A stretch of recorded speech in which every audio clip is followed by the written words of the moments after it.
I was sitting in my car in the school pickup line on a Wednesday afternoon when I realized I hadn't chosen to be there. Not that day. Not the day before. Not the 611 days before that. I was there because at some point, 3 years earlier, I had said yes once, and the yes had never expired. The line moved. I pulled forward. I could see the doors of Millbrook Elementary opening, and I could already picture Tyler's backpack bouncing ahead of his body, and Cora walking carefully like she always did, holding her lunchbox with both hands even when it was empty. They were 7 and 9. They were good kids.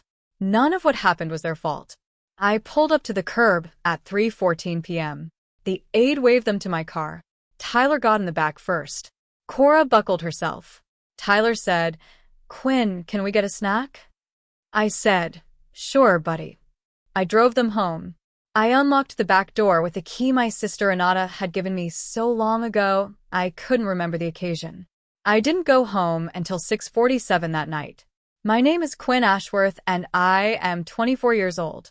I live 12 minutes from the house where I grew up, in a one-bedroom apartment with a leaky bathroom faucet I've been meaning to fix since January, and a small kitchen table where I eat dinner alone most nights, except I'm usually not home for dinner. Renata is my older sister. She's 31.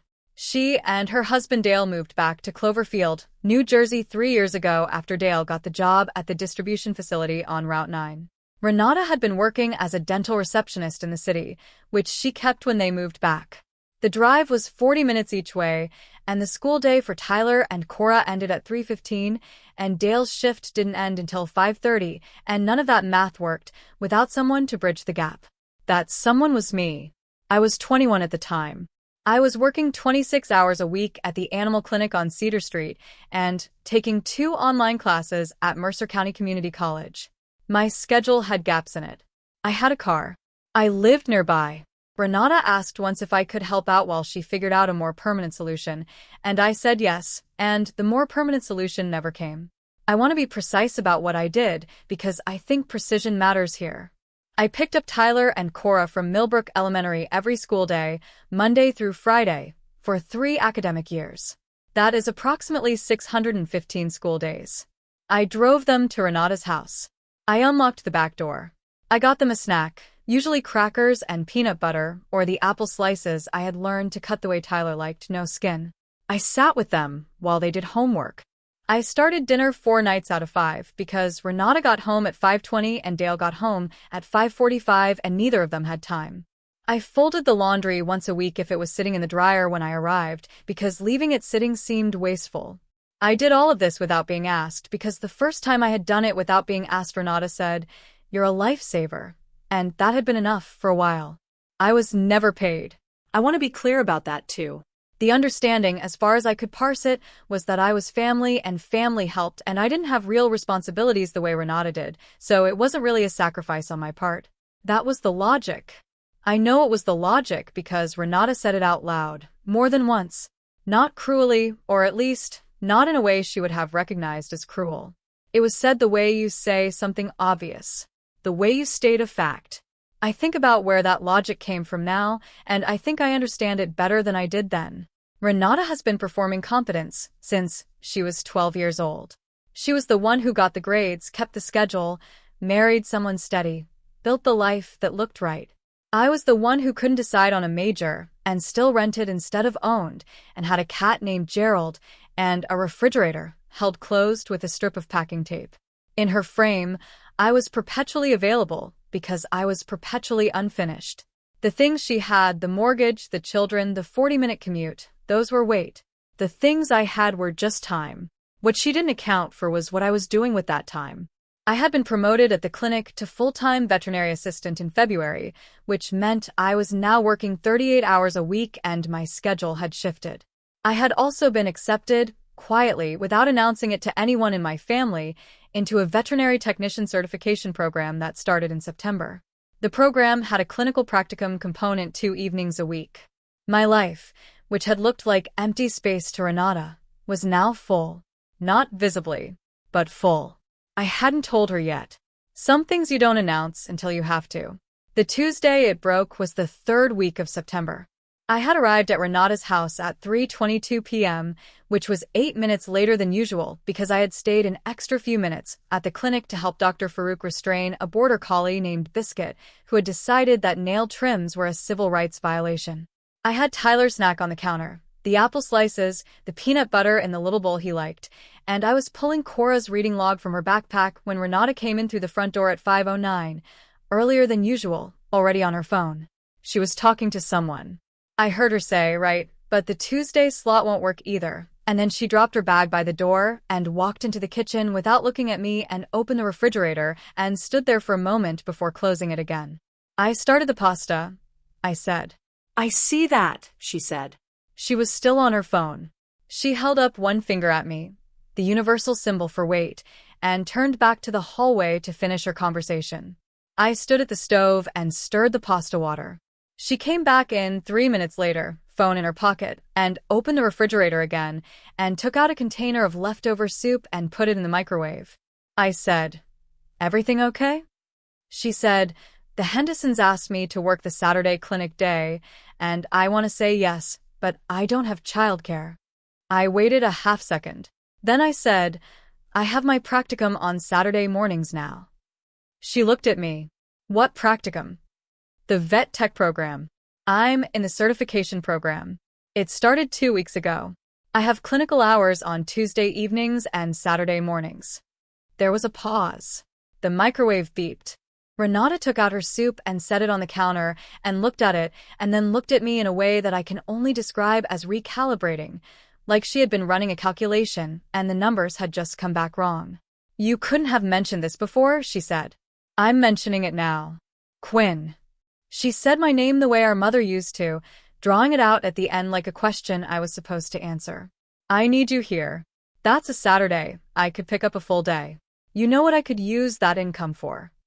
"I know," I said, "but I have the practicum." She looked at me for another moment. Then she said it.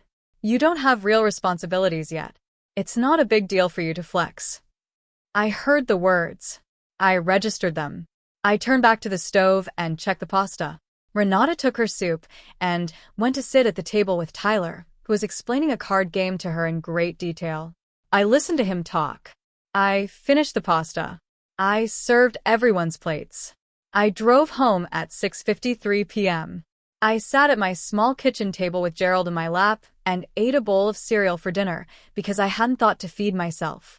I looked at the packing tape on the refrigerator door. I looked at my phone. I had 7 unread text messages from a study group in my vet tech program about the Tuesday practicum schedule. People counting on me for a rotation I had signed up for. A life I had built without telling anyone. You don't have real responsibilities yet. I thought about that sentence for a long time. The following Monday, I woke up at 6:47 a.m. I fed Gerald. I made coffee in the blue enamel mug I had bought myself the previous Christmas, a small, deliberate luxury, the kind of thing you buy when you are 24 and trying to tell yourself you matter. I sat at my kitchen table. I did not go to the school pickup line. I want to explain what that decision felt like, because it wasn't triumphant. It wasn't a dramatic moment. I didn't make a speech or write a letter or set anything on fire, metaphorically or otherwise. I simply went to work at 7:30, worked my full shift at the clinic, stayed for my Tuesday evening practicum, drove home at 9:48, and did not pick up the children I had been picking up every single afternoon for 3 years. I did send Renata a text. That matters. I want to be accurate. At 12:11 p.m. on that Monday, from the break room at the clinic, I sent her a message that said, "Hey, I can't do pickup today. I have clinical hours, and I'm adjusting my schedule going forward. You'll want to make other arrangements." I kept it short. I used clear language. I said what I meant. She did not respond until 3:04 p.m. The text said, "What does that mean?" At 3:09 p.m. my phone lit up with a call. I was in the middle of an intake with Dr. Farouk, a retriever mix named Pepper with a swallowed sock situation, and I sent it to voicemail. At 3:12 p.m. there was another call. Voicemail. At 3:27 p.m., after Pepper's sock had been confirmed via X-ray and his very relieved owners had been sent home with instructions, I listened to the first voicemail. Renata's voice. "Quinn, this is not funny. I have nobody at the school. I need you to call me back right now. And then the second voicemail. Tyler's teacher just called me. They're still waiting. Please call me. I called the school. I explained I was not available for pickup and asked them to please contact the family. Then I texted Renata the school's direct number, which I was certain she already had, and wrote, I let them know. You'll want to make arrangements going forward. My coworker Jess, who had been half listening from across the counter while pretending to update records, looked up and said, You okay? Yeah, I said. Family stuff. Jess said, The face you're making is not an okay face. She was right, but it was the face I had. I took a breath and went back to work. Renata managed to pick up that Monday by leaving work 45 minutes early and absorbing the shift penalty on her time-off balance. She texted me that night to let me know this, in detail, with the specific number of hours she had burned. The text read, I had to leave early and use 0.75 PTO. I hope you're happy. I read it. I set my phone face down on my kitchen counter. I made tea, Earl Grey, loose leaf, in the small ceramic pot I had inherited from my grandmother, and I sat with Gerald and did not respond. On Tuesday, I had my evening practicum. I was partnered with a classmate named Marco for the small animal lab, and we spent 2 hours practicing catheter placement and taking turns identifying vein access on practice models. Afterward, we went to the vending machine in the hall and ate crackers out of a bag, and he told me about his day job at a landscaping company, and I told him I was rearranging some family commitments to make room for the program, and he said, Yeah, me too. My mom keeps calling it my little class, and I laughed for the first time in 3 days. I drove home at 9:38 p.m. There were 4 missed calls from Renata. By Wednesday, the call count had climbed to 9. She had also called my mother, which I learned when my mother called me at 7:15 a.m. on Thursday morning. My mother, whose name is Patty and who means well in the particular way of people who have never had to mean otherwise, said, Quinn, what is going on with Renata? She says you quit helping her. I changed my schedule, I said. I started a program. I told her. She says you didn't give her any notice. I texted her on Monday. That's not much notice, sweetheart. I was standing in my kitchen in my socks with my coffee. I looked at the packing tape on the refrigerator. I thought about the 615 afternoons. I thought about whether any of them had come with notice or a conversation or an acknowledgement. I thought about whether you don't have real responsibilities, yet counted as notice that the terms were changing. Mom, I said. I need to go. I have work. I went to work. This is where I want to describe the spreadsheet because it matters. That Thursday evening after my shift, I sat at my kitchen table with my laptop and I made a document. Not for anyone else. Just for me. I put in the math, 615 school days, at approximately 3 hours each, 2 hours and 15 minutes of direct care time plus the drives. That was 1,845 hours. I looked up the average hourly rate for after-school childcare providers in Mercer County, which was $17.40 per hour based on a quick search of local listings. 1,845 hours at $17.40 per hour. $32,063. I looked at that number for a long time. Then I closed the laptop. I did not plan to show it to anyone. Numbers like that aren't really about the money. They're about visibility. About making the invisible legible, even if only to yourself. I sat with the closed laptop for maybe 15 minutes after that. Gerald climbed onto the table, which he's not allowed to do, and I didn't move him. The truth was I wasn't sure. I had been sure on Monday. I had been quietly sure all week. But Thursday at 8:47 p.m., in my kitchen with the tea gone cold and Gerald kneading my forearm, I felt the doubt come in the way it always did, not loudly, just steadily, like water under a door. What if Renata couldn't find childcare? What if Tyler and Cora suffered for this? They hadn't done anything. They trusted me. Tyler still sometimes called me by a nickname he'd made up when he was 4, Quinn, and I had been telling him for 2 years to stop because he was getting too old for it, and I was going to miss him saying it. That was real. I was allowed to name that. I also thought, what if this is what everyone says about me? That I gave up. That I got selfish. That I chose a class over family. I sat with those thoughts. I didn't argue with them. I just let them be there because I had learned, slowly, from a therapist I had been seeing for 8 months, a woman named Dr. Reyes who had a potted plant on her windowsill that she named and talked to and who had said to me once, very quietly, "People in your position confuse guilt with evidence, that the thoughts were allowed to exist without being true." I said out loud to no one. I texted her on Monday. Gerald blinked. I got up and fixed the cold tea and went to bed. The following day, Friday, Renata texted me at 11:53 a.m.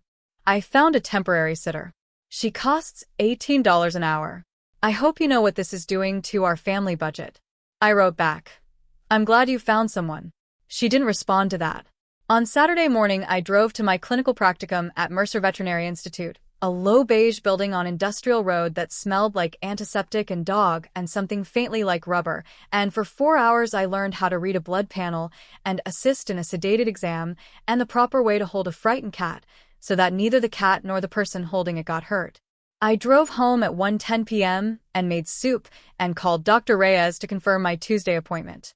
That afternoon my father called. My father's name is Ray. He is a quiet man who says most things once and considers the matter closed. He called at 2:48 p.m. and said, without preamble, "Your sister says you stopped watching the kids." "That's right," I said. "She says you didn't tell her you were going to do that." I sent her a text the day I changed my schedule. "That's true." Silence. Then Quinn. "She works 40 minutes away. She needs help." "I know," I said. "She's found a sitter." "A paid sitter?" "Yes." Another silence. My father cleared his throat, which is the sound he makes when he is deciding whether to push further. He decided not to. He said, "I hope this isn't because of something silly," and I said, "It isn't," and we said goodbye. Silly. That was the second time that word had come up. I wrote it down in a notebook I kept by the kitchen table, just the word and the date and who had said it, because I had found that writing things down made them easier to carry. The following Tuesday, day 8, was when Renata lost her job. I found out not from her but from my mother, who called at 4:22 p.m. and said, "Quinn, something happened," in the tone she uses for serious things, and I went still in my car in the clinic parking lot and waited. Renata had been late 4 times in 8 days.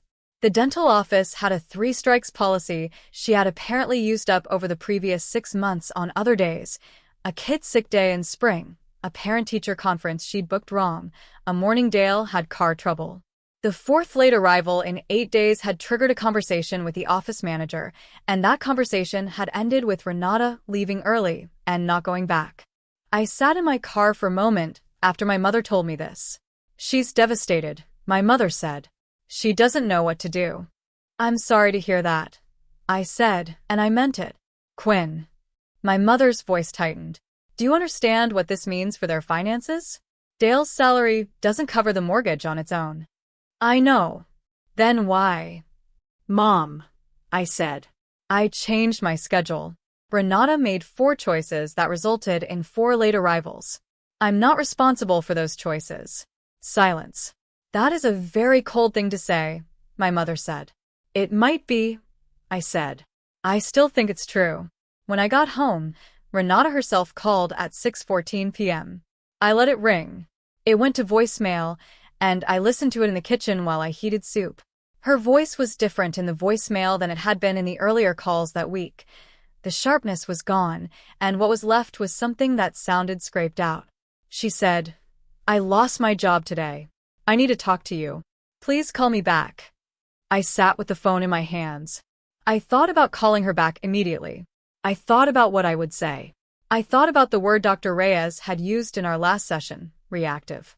She had said, "Notice how often you act in response to other people's urgency rather than your own need."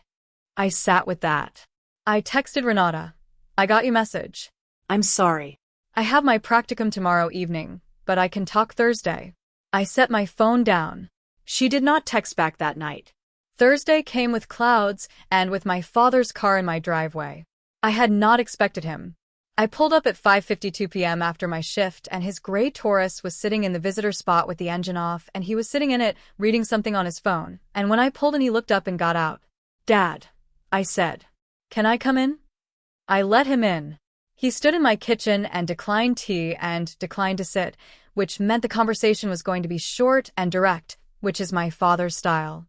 He said, "I need to understand what happened." I said, "What do you want to know?" "Renata says you walked away from the kids with 1 day's notice because of a class." I texted her that I was changing my schedule and she needed to make other arrangements. "That's accurate." Quinn. "She depended on you." "I know she did," I said. "That's why I needed to say something."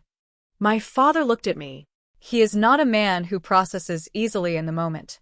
I could see him working something over. He said, "You know what it costs a sitter every day." "I know what it costs," I said.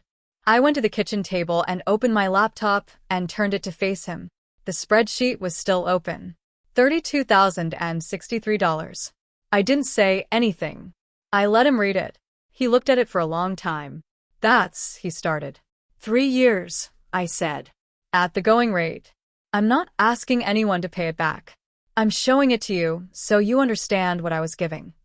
My father sat down then. Slowly, like something had shifted in the structure of the room.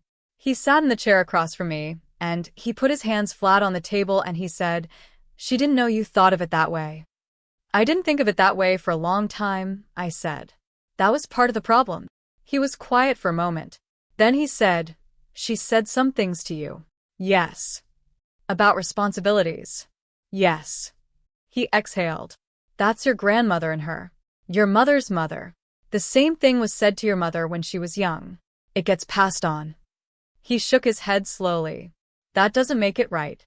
That was when I understood the motivation clearly, not as excuse but as lineage.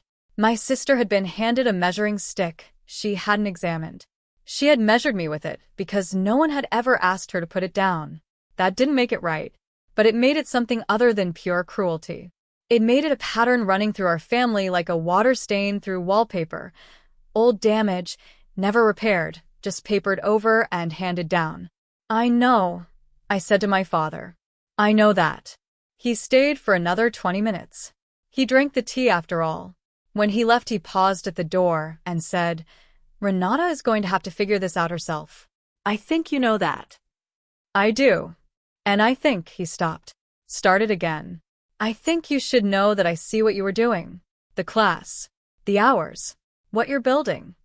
He nodded at the kitchen, at the apartment, at the general shape of my life. "I see it." I didn't trust my voice right away. I nodded. He left. I called Renata on Saturday morning, 2 weeks after the Monday I had not been in the pickup line. She answered on the second ring. She sounded like someone who had been crying recently, or who was holding off on crying until a later time.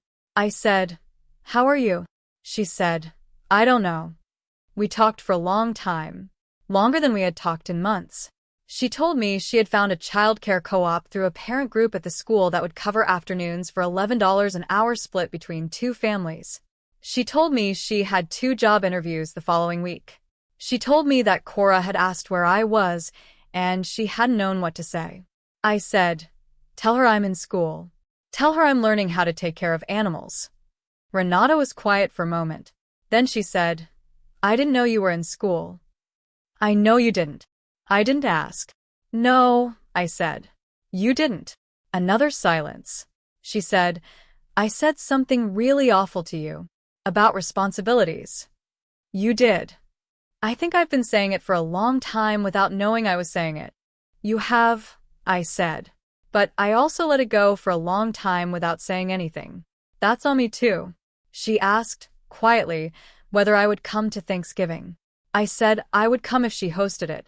There was a pause, and then she laughed. Not the way Renata usually laughed, sharp and managed, but something shorter and more real. She said, "That's fair." I said, "I'll bring Gerald." She said, "Tyler will lose his mind." I said, "I know." 3 years, 615 days. I look back at that now and I think about all the things that were never said aloud. The labor that was never named. The sacrifice that was translated, in our family's language, into availability, as if caring for someone else's children for free was simply what it looked like when a person had no real life to protect. The truth is, I had a life. I had built one, quietly, in the gaps between the school pickups and the homework help and the dinners I started for someone else's table. I just hadn't said so loudly enough for anyone to hear. Here is what I know now on the other side of it. The people who love you most can still carry tools that cut. Not because they are cruel, because the tools were handed to them before they could read. When someone tells you that your sacrifice is not a sacrifice because you have nothing more important to do, they are not describing you. They are describing their own imagination of you, the version of you that exists to fill the space their life has left open. You are allowed to correct that imagination. Quietly. With a text message at noon on a Monday, if that's what you have. The things you give without being asked are not invisible to the universe. They accumulate. They have a number. The number I found, $32,063, was not a bill. It was a mirror. It showed me what I had been treating as small. What you treat as small becomes small. What you treat as worth protecting becomes worth protecting. The morning after my father left, I fixed the leaky faucet. It took 22 minutes and a YouTube tutorial and one trip to the hardware store on Oak Street. I had known how to do it for months. I just hadn't had the time. I had the time now. I made coffee in my blue enamel mug, and I listened to the faucet not drip, and Gerald sat on the radiator, and the apartment was quiet in the way apartments can be when they belong to you.